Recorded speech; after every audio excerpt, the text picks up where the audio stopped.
বিশ্বনবীর সাহাবী নাম হলো আলকামা। কি নাম? সবাই বলেন কি নাম? আলকামা বিশ্বনবীর সাহাবী। ইন্তেকালের আগে আলকামার জিহ্বা দিয়ে কালেমা বের হয় না।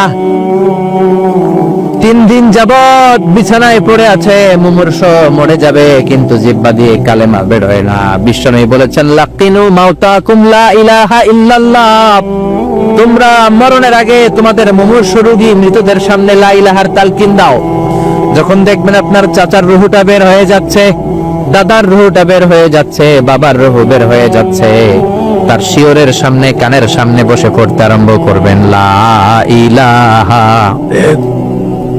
লা ইলাহা ইল্লাল্লাহু মুহাম্মাদুর রাসূলুল্লাহ সাল্লাল্লাহু।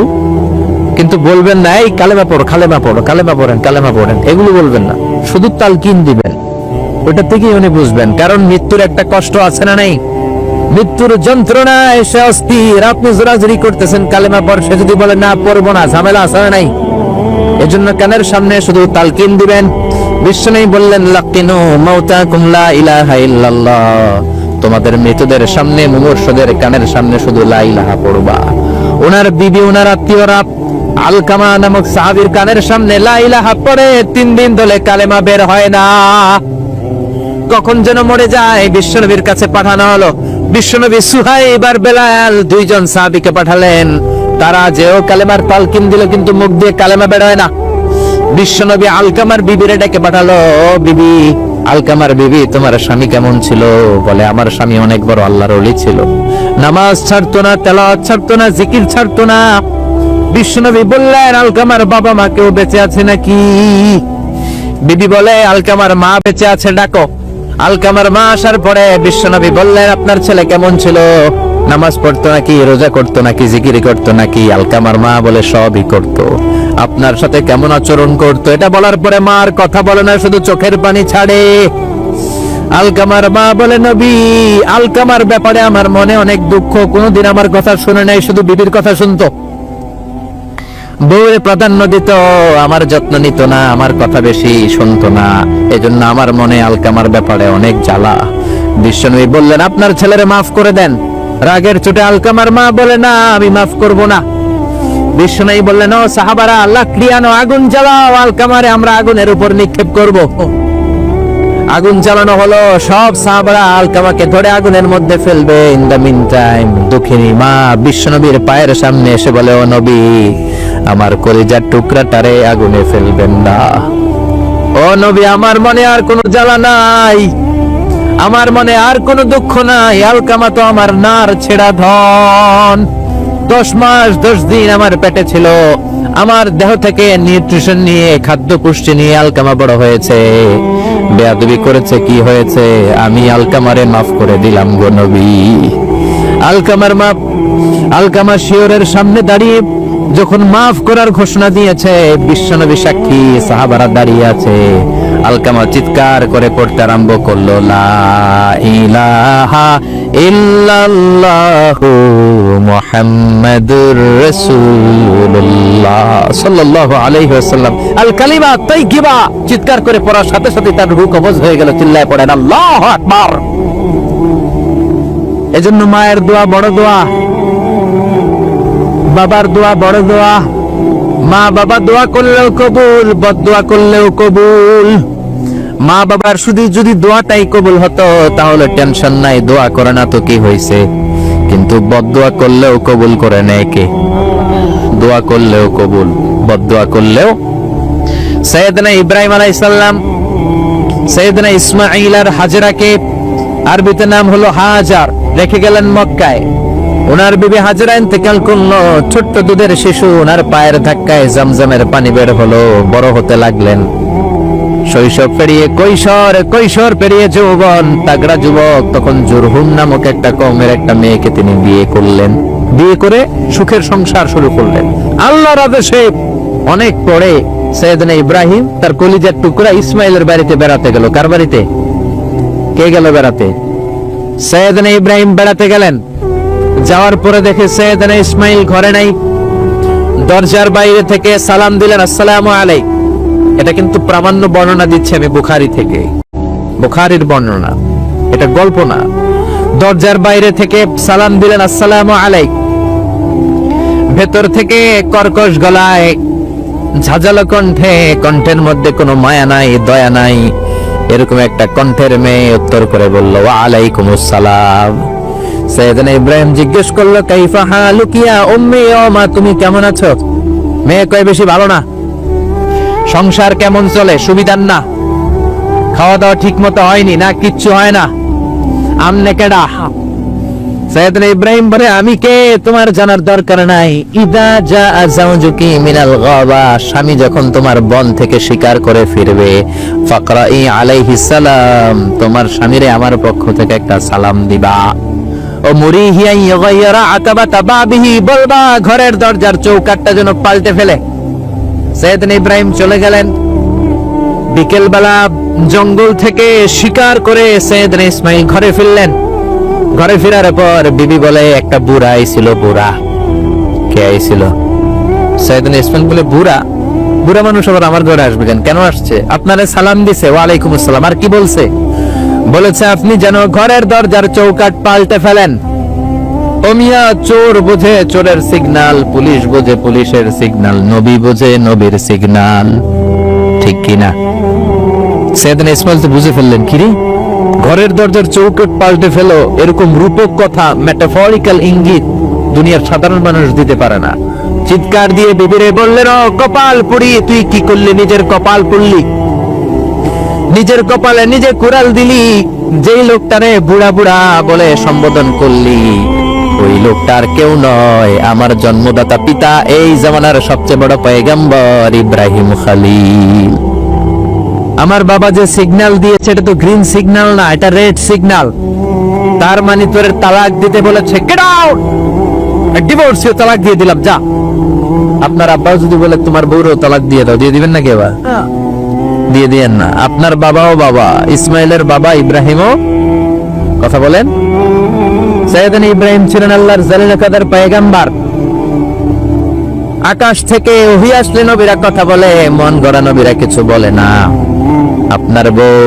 আপনার বউকে যদি আপনার বাবা বলে তোর বউরে তালাক দে, দিয়ে দিয়েন না। আবার কি করবেন? বুঝাবেন, বাবারও বুঝাবেন, বিবিরও বুঝাবেন, ঘরের ভিতরে সংলাপ করবেন, সমঝোতা করবেন। আমাদের দেশের দুই নেত্রী সংলাপ করে না তো কি হয়েছে? আমরা করব, আমরা ঘরে ঘরে সংলাপ করব, সমঝোতা করব, ঠিক কিনা?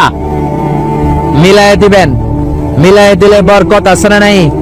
কেউ ঝগড়া লাগলে মিলাবেন, মারামারি লাগলে মিলাবেন, কেউ যদি আরেকজনকে মারতে যায়, উদ্ধত হয়, মিলায়ে দিবেন। যারা মিলায়ে দেয় তাদের মর্যাদা বাড়ায় দেয় কে?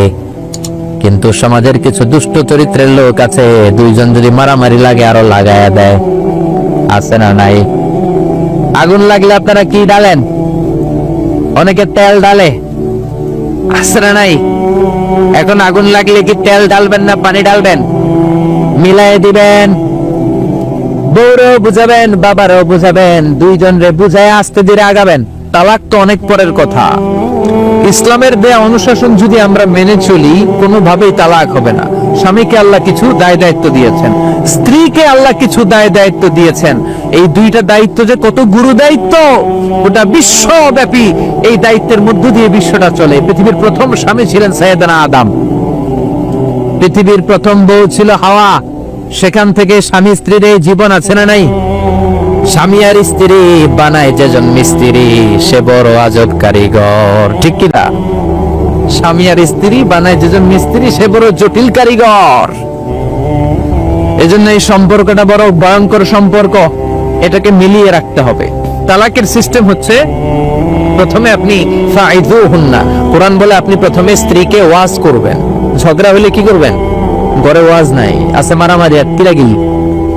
ওয়াজ করবেন, ওয়াজেও কাজ হচ্ছে না, বুঝানোর চেষ্টা করবেন, বুঝে না। এরপর আল্লাহ বললেন, ওয়াহজুরুহুন্না ফিল মাদাজিআ, বিছানা আলাদা করে দাও, তুমি এক রুমে ঘুমাবা, তোমার বিবিরে দিবা আরেক রুম।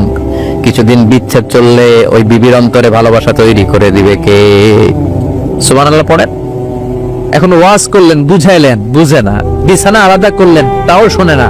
এবার ওয়াদ্রিবুহুন্না, কোরআন বলল বউরে শাসন করো।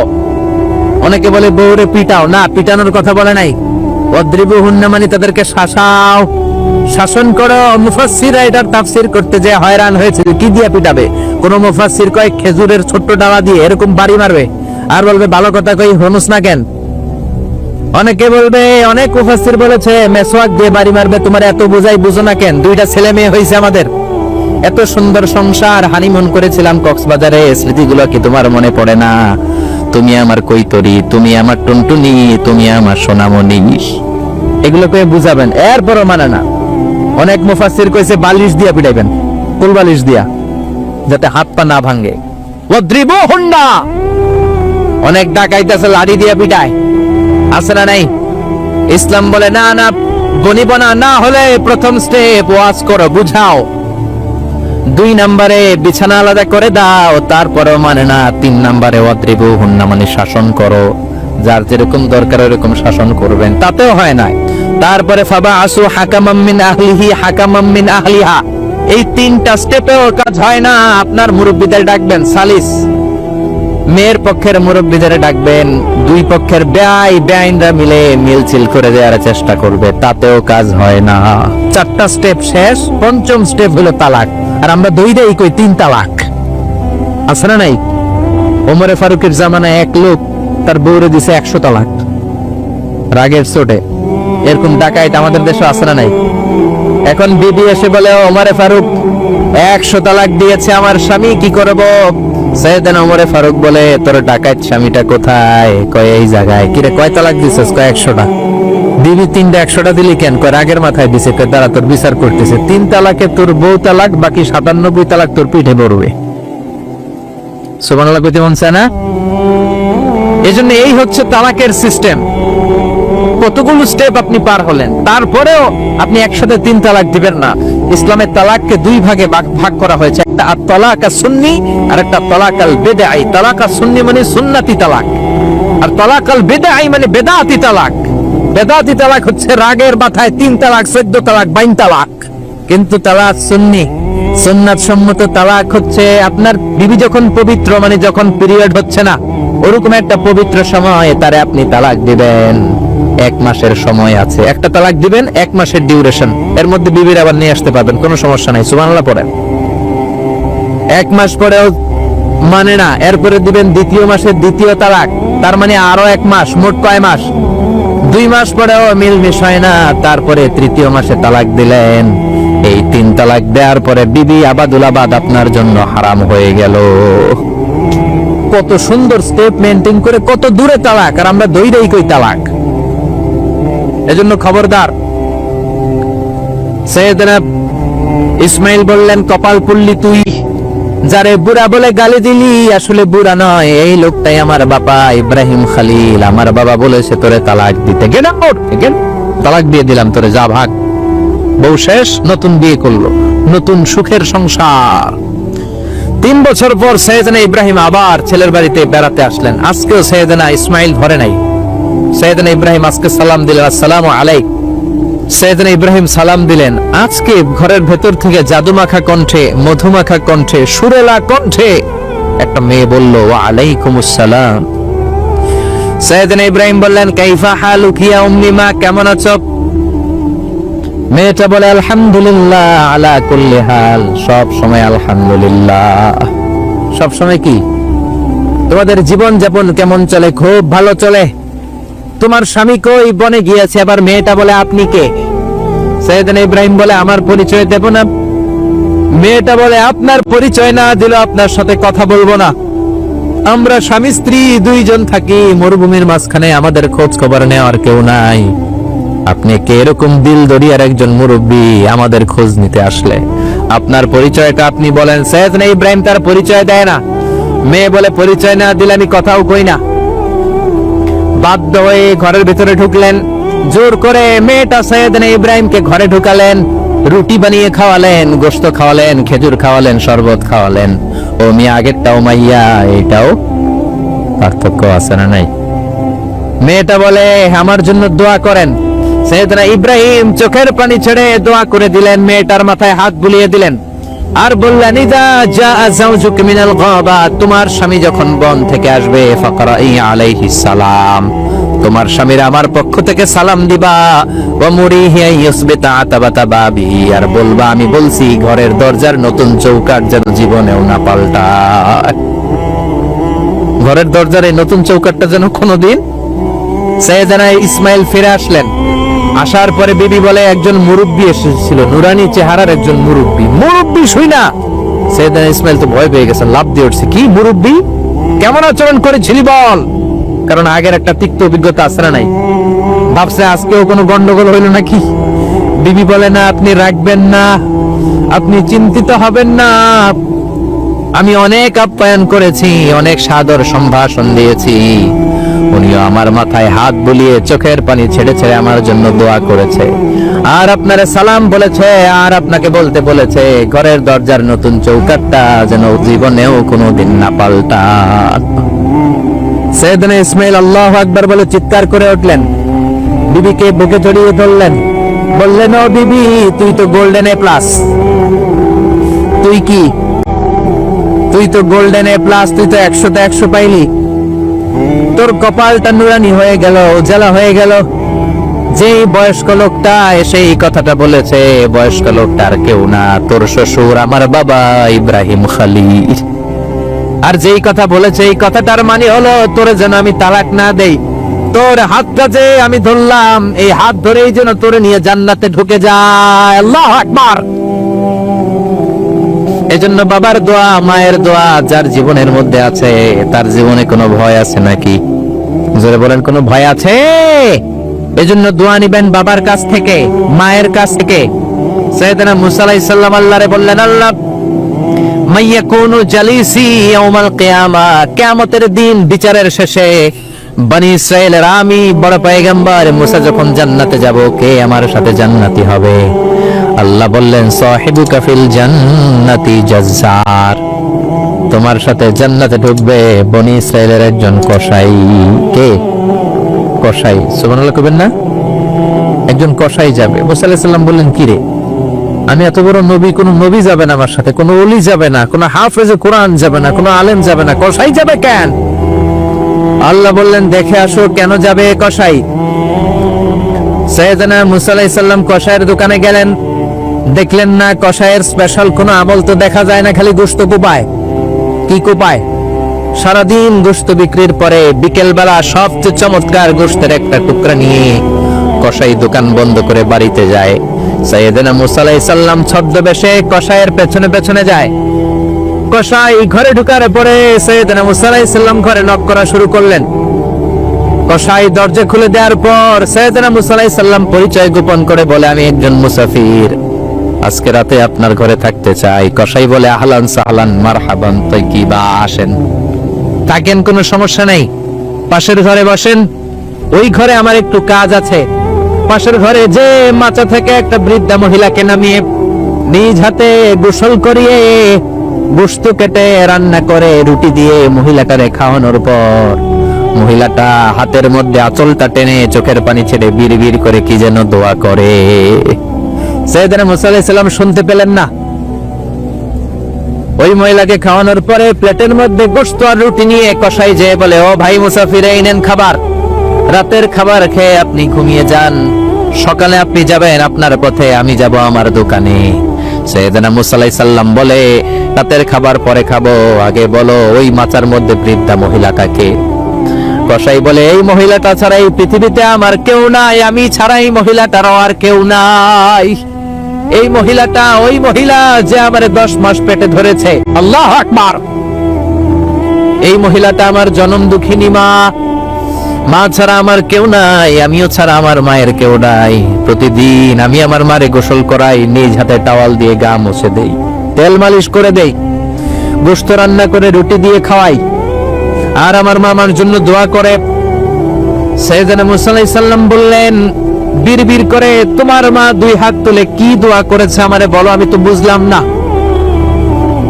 কসাই বলে, আমার মা প্রতিদিন খাওয়ার পরে খুশি হয়ে যায়, প্রতিদিন খেয়ে দে খুশি হয়ে চোখের পানি ছেড়ে আমার জন্য দোয়া করতে শুরু করে।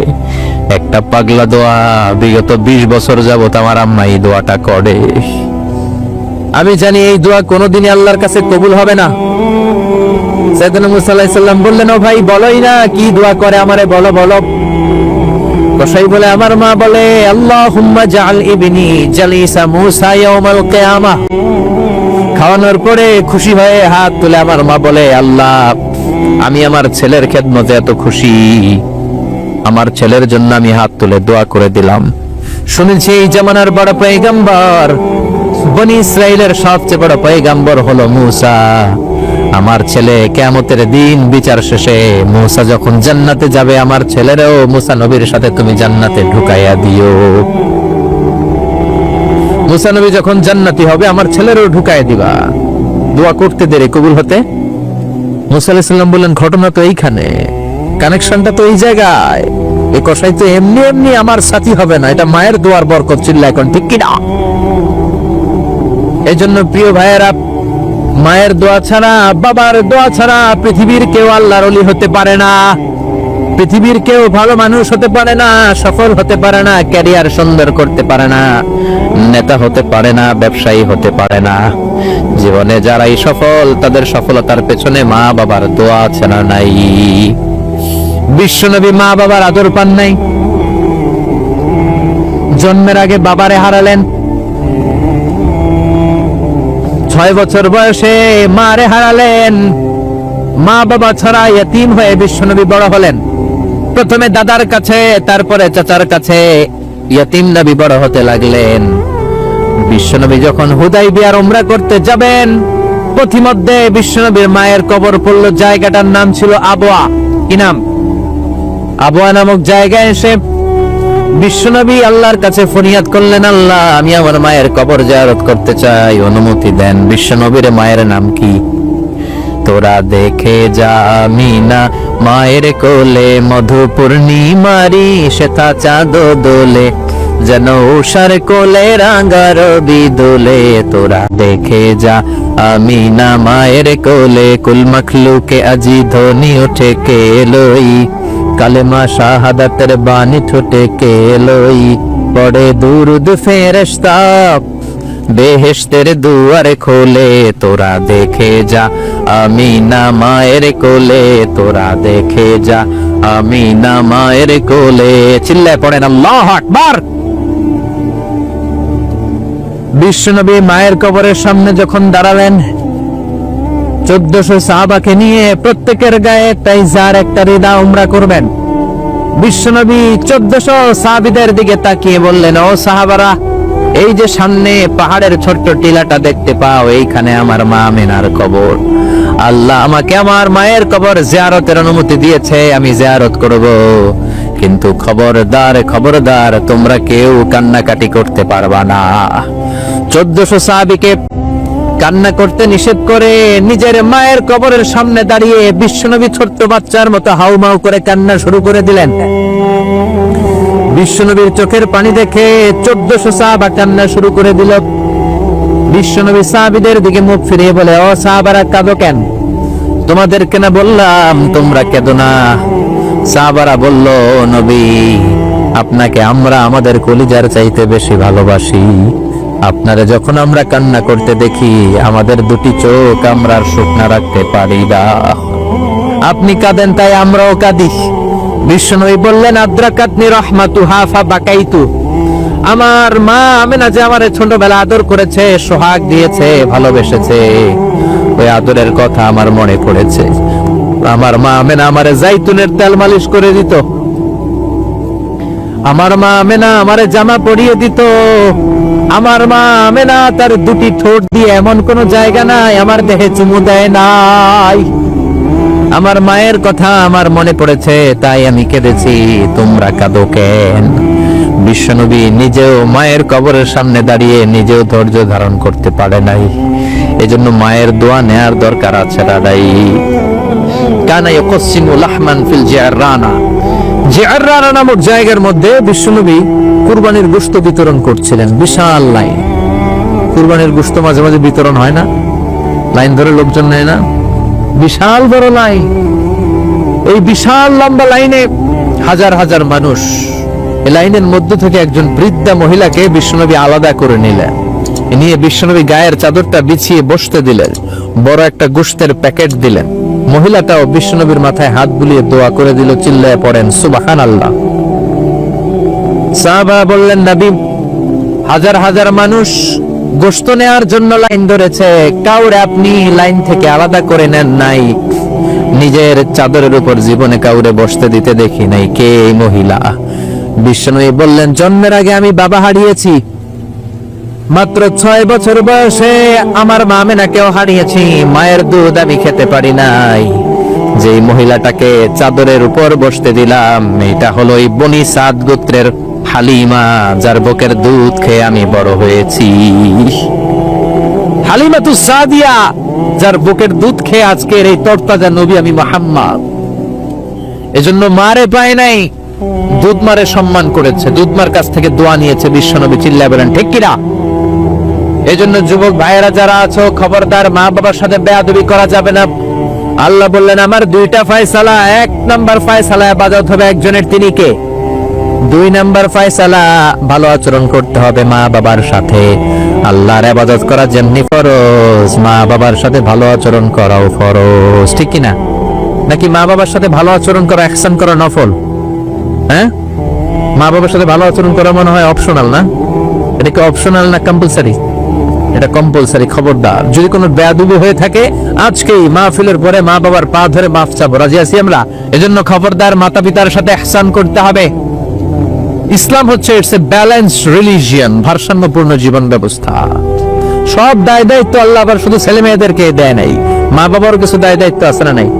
জোরে বলেন। রব্বুল আলামিন মা বাবাকেও দায় দায়িত্ব দিয়েছে। ইসলাম বলে, যারা মা বাবা হয়েছো, দাম্পত্য জীবন গড়েছো, ছেলে আল্লাহ দেয়, মেয়ে দেয়, যেটাই দেয় আল্লাহর শুকরিয়া আদায় করার দরকার আছে আদায়। মা বাবার প্রথম দায়িত্ব, ছেলে হোক মেয়ে হোক, শুকরিয়া করবে কার? কারণ ছেলে দেয় কে, মেয়ে দেয় কে?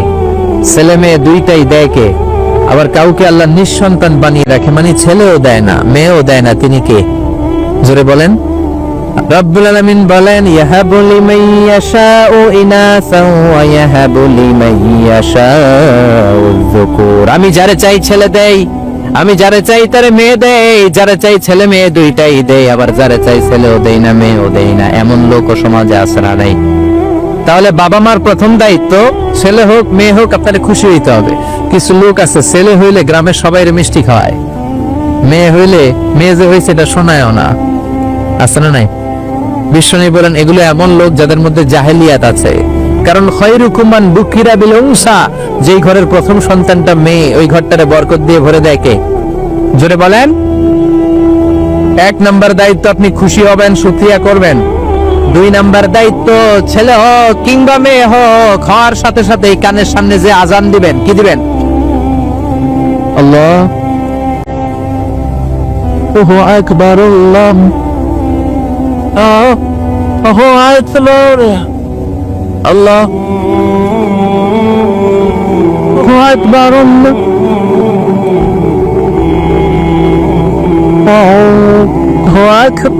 পড়েন আল্লাহু আকবার। এখন ছেলে হয়েছে মেয়ে হয়েছে, আজান দেওয়ার জন্য মুয়াজ্জিন সাহেবের টোকায় আছে না নাই? ইমাম সাহেবের টোকায় আছে না নাই? বিশ্বনবীর প্রথম নাতিটার নাম ছিল হাসান। 2 নাতি তো, বড় জনের নাম হাসান, ছোট জনের নাম হাসান। জন্ম হওয়ার সাথে সাথে বিশ্বনবী ঘরে ঢুকে 2 কানের মধ্যে হাত লাগিয়ে হাসানের কানের সামনে দাঁড়িয়ে বিশ্বনবী নিজে আজান দিয়েছেন। এই জন্য নিজের ছেলে হলে নিজে আজান দিবেন, অথবা আপনার নাতি হইলে দাদা হিসেবে আপনি আজান দিবেন, আপনার ভাতিজা ভাতিজি হয়েছে চাচা হিসেবে আপনি আজান দিবেন। ইমাম সাহেবরে টোকানোর দরকার নাই। একজন মুসলমান হিসেবে সবার ভালো করে আজান একামত জানার দরকার আছে রাই। তাহলে ছেলে হোক মেয়ে হোক খুশি হবেন, এটা হলো প্রথম দায়িত্ব বাবা মার।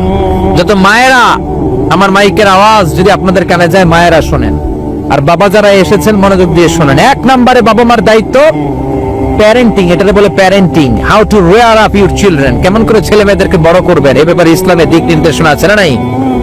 1 নম্বরে ছেলে হোক মেয়ে হোক শুকরিয়া কার? 2 নম্বরে ছেলে হওয়ার সাথে সাথে মেয়ে হওয়ার সাথে সাথে আজানের দরকার আছে না নাই?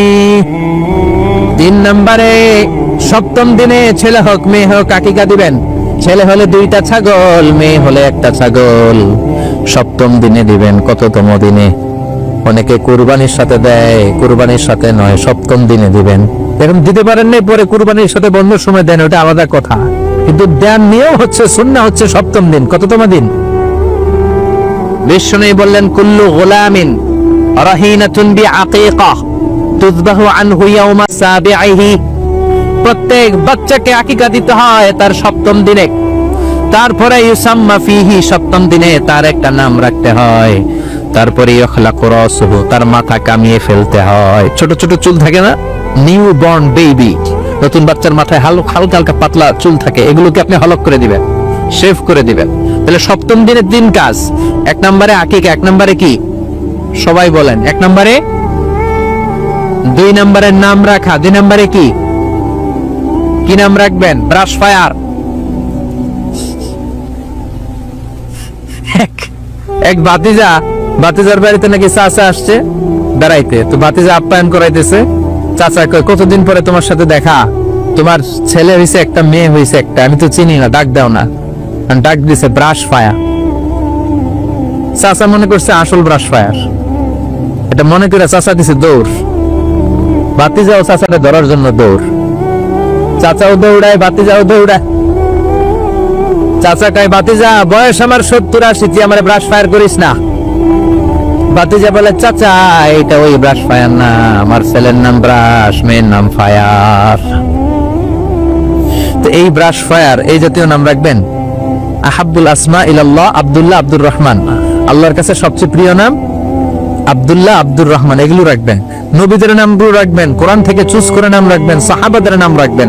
তাহলে ছেলেগুলোর আল্লাহ আল্লাহ বানাই দিবে কে? আর ব্রাশ ফায়ার রাখলে ব্রাশ ফায়ারের মতোই হবে, ঠিক কিনা?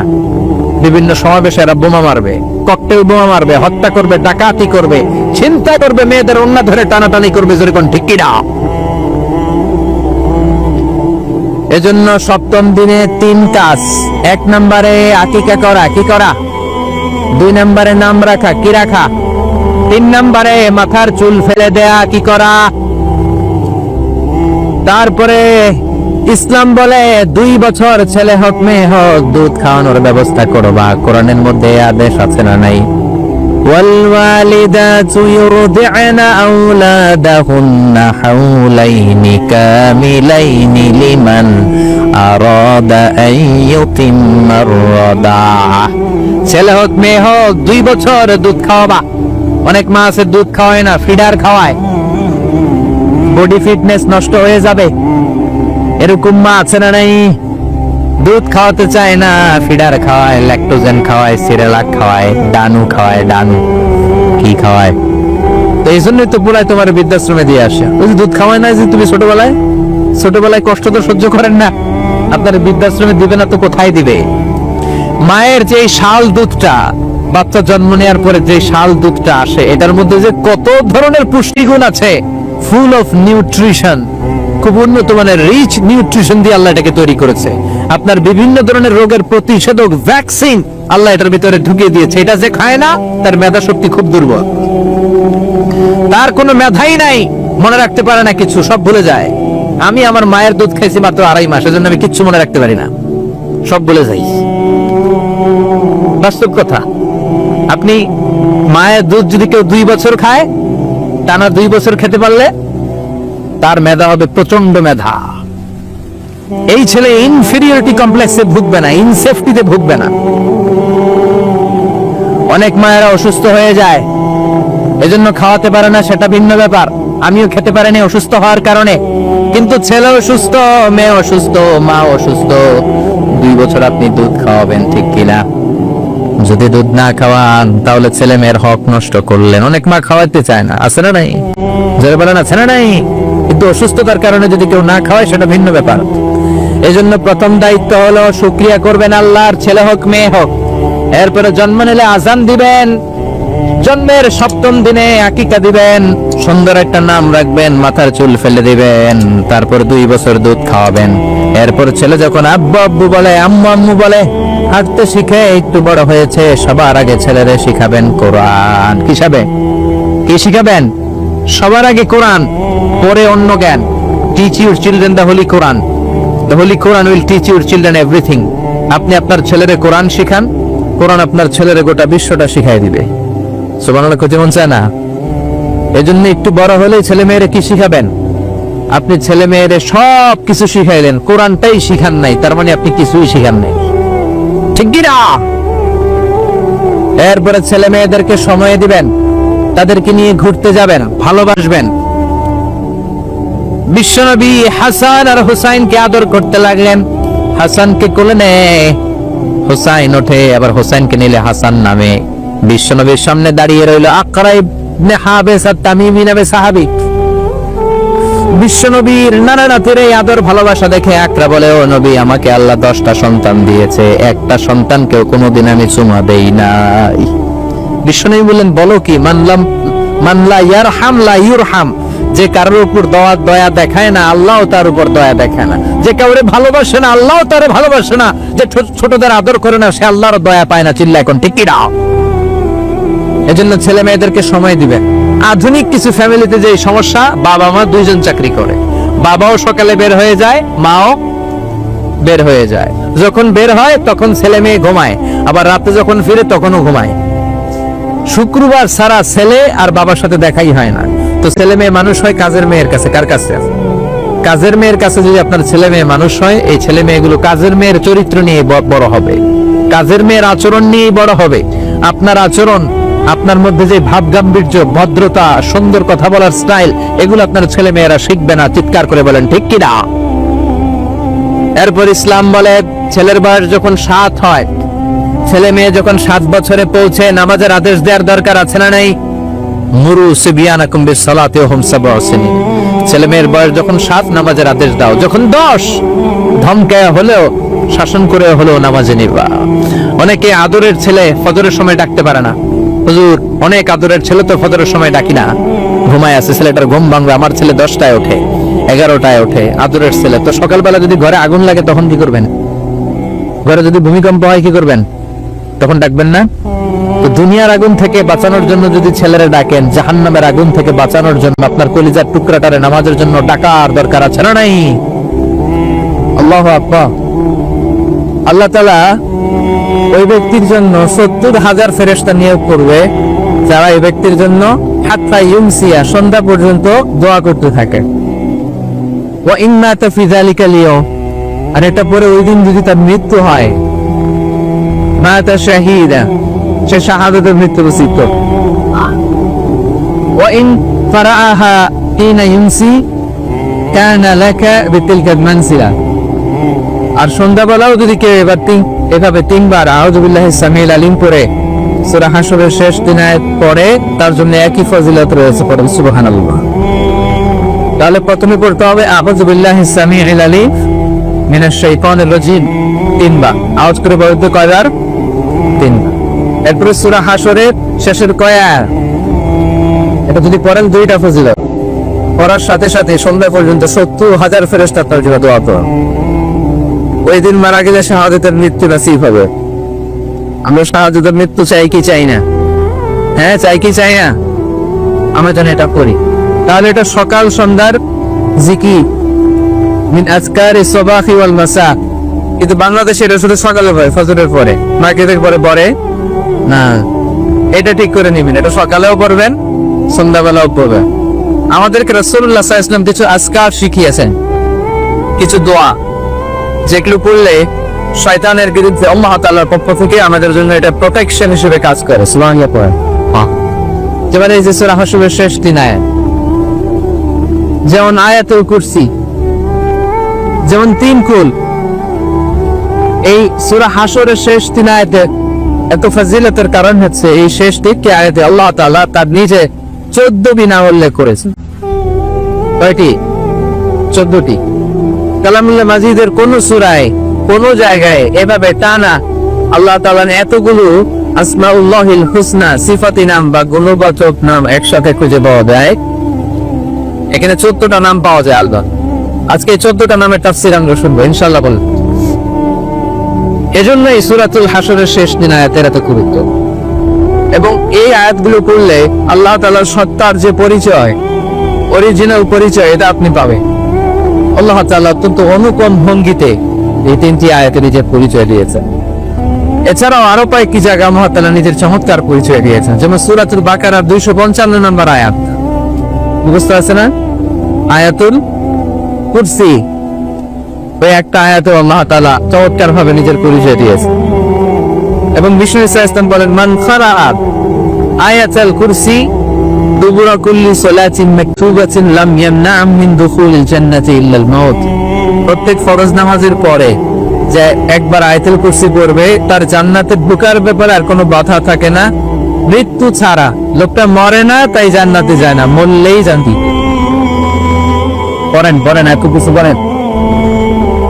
এরপরে সূরাতুল ইখলাসের ছোট্ট 4টা আয়াতে আল্লাহ তাআলা অসাধারণ করে অনুপম ভঙ্গিতে নিজের পরিচয় দিয়েছে। কুল হুয়াল্লাহু আল্লাহুস লাম ইয়ালিদ ওয়া লাম ইয়াকুল লাহু,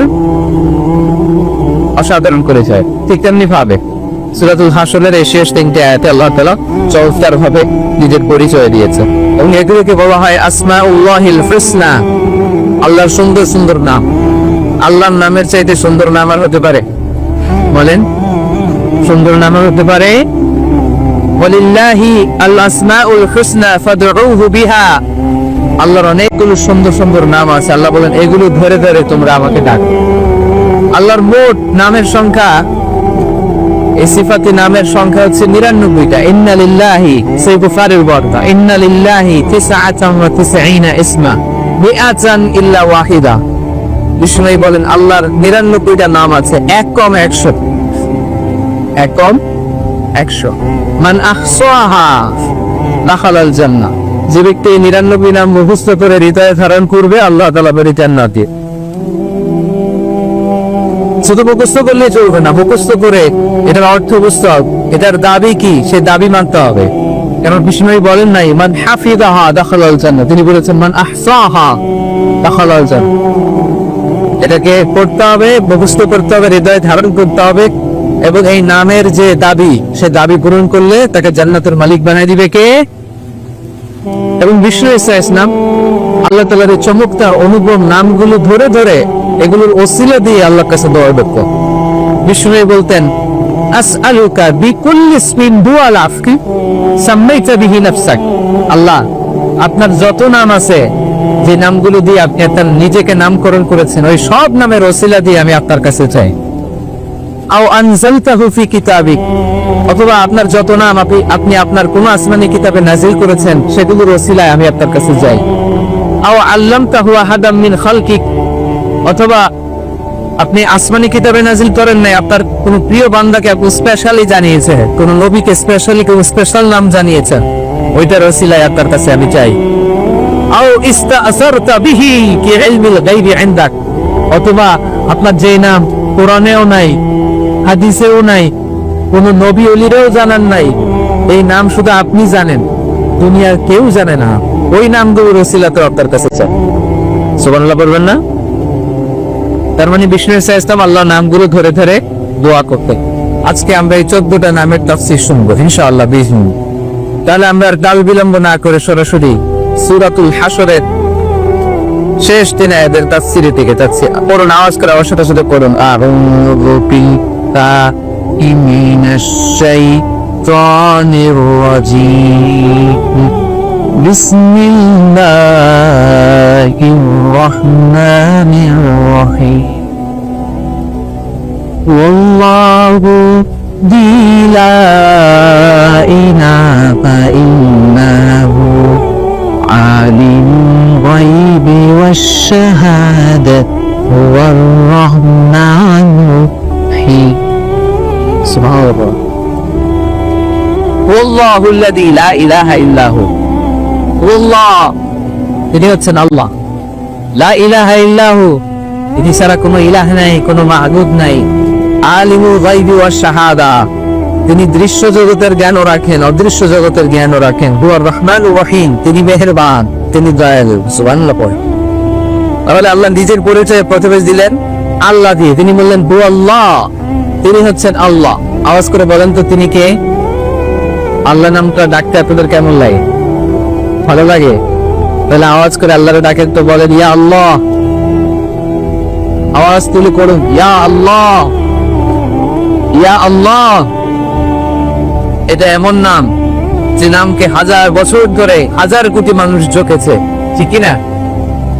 এটা এমন নাম যে নাম জপলে হৃদয়ের মধ্যে প্রশান্তি হাওয়া বয়, ঠিক কিনা?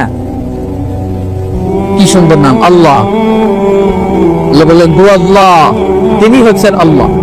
এটা আল্লাহ জাতি নাম, সত্যাগত নাম, আসল নাম। আমার নাম রাখছে আমার বাবা, আপনার নাম রাখছে আপনার দাদা, মোস্তফিজ ভাইয়ের নাম রাখছে ওনার দাদা। আল্লাহর নাম রাখছে কি বল? হ্যাঁ, আল্লাহর বাবা দাদা আছে? লাম ইয়ালিদ ওয়া লাম ইউলাদ, জন্ম দেয়ও নাই জন্ম নেয়ও। আল্লাহ বলে যে একটু জন্ম নেই নাই, দেই নাই, বাপ নাই, দাদা নাই, আমার নাম আমি নিজেই রেখে দিয়েছি। নামটা কি? আওয়াজ করবো না, নামটা কি? যত জায়গায় আল্লাহ তাআলা পরিচয় দিয়েছেন এভাবে বলেছেন ও আল্লাহ, তিনি হচ্ছে আল্লাহ। তিনি কি? আবার বিভিন্ন জায়গায় আল্লাহ তাআলা বলেছেন নিশ্চয়ই আমি আল্লাহ, ইন্নানি আনাল্লাহু লা ইলাহা ইল্লা আনা ফা'বুদনি ওয়া আকিমিস সালাতা লিযিকরি। নিশ্চয়ই আমি বললাম আল্লাহ, তিনি কে? ইন্নানি আনাল্লাহ লা ইলাহা ইল্লা, আমি আল্লাহ, আমি ছাড়া কোনো ইলাহ নাই। এক ইলাহ, তিনি প্রথম, তিনি শেষ, তিনি প্রকাশ্য, তিনি গোপন। যখন কেউ ছিল না তখন ছিল কে? যখন কেউ থাকবে না তখন থাকবে কে? তিনি সূচনাহীন, অতীত থেকে আছেন, তিনি শেষহীন, ভবিষ্যৎ পর্যন্ত থাকবেন। ওয়াল আউয়াল ওয়াল আখির, তিনি প্রথম, তিনি শেষ, ঠিক কিনা? এজন্য রব্বুল আলামিন বলেন হুয়াল আউয়াল ওয়াল আখির ওয়াল যাহির ওয়াল বাতিন ওয়া হুয়া বিকুল্লি শাইইন আলীম। আল্লাহ বলেন আমি প্রথম, আমি শেষ, আমি প্রকাশ্য, আমি গোপন, আমার আগেও কেউ নাই, আমার পরেও কেউ নাই। তিনি কে?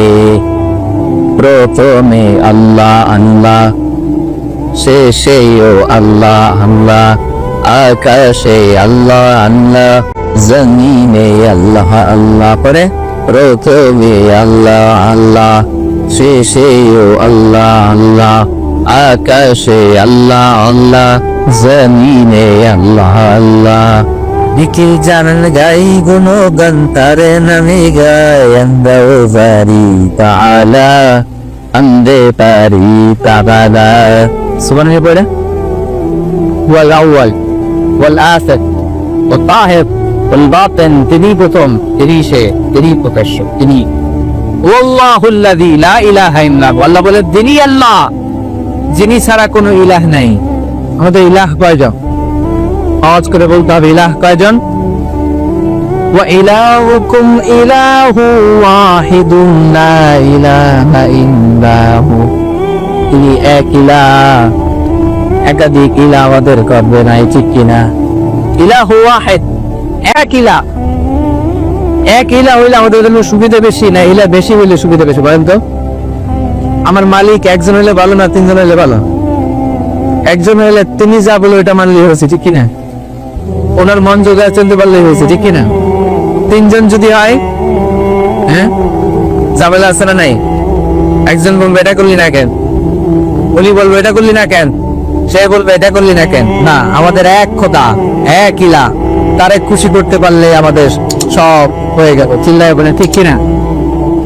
এজন্য রব্বুল আলামিন বলেন লাম কানা ফীহিমা আলিহাতুন ইল্লাল্লাহু লাফাসাদাতা ফাসুবহানাল্লাহি রাব্বিল আরশি আম্মা ইয়াসিফুন। এই আকাশ আর জমিনের মধ্যে যদি এক ইলাহ না থেকে অনেকগুলো ইলাহ হতো তাহলে আকাশ জমিন মুহূর্তের মধ্যেই ভেঙে পড়তো। তোমরা আল্লাহর নামে যে সমস্ত কাফারা দাও সেগুলো থেকে আল্লাহ অনেক পবিত্র। সুবহানাল্লাহ।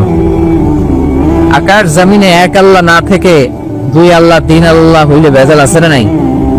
দেখেন এখন গোটা বসুন্ধরা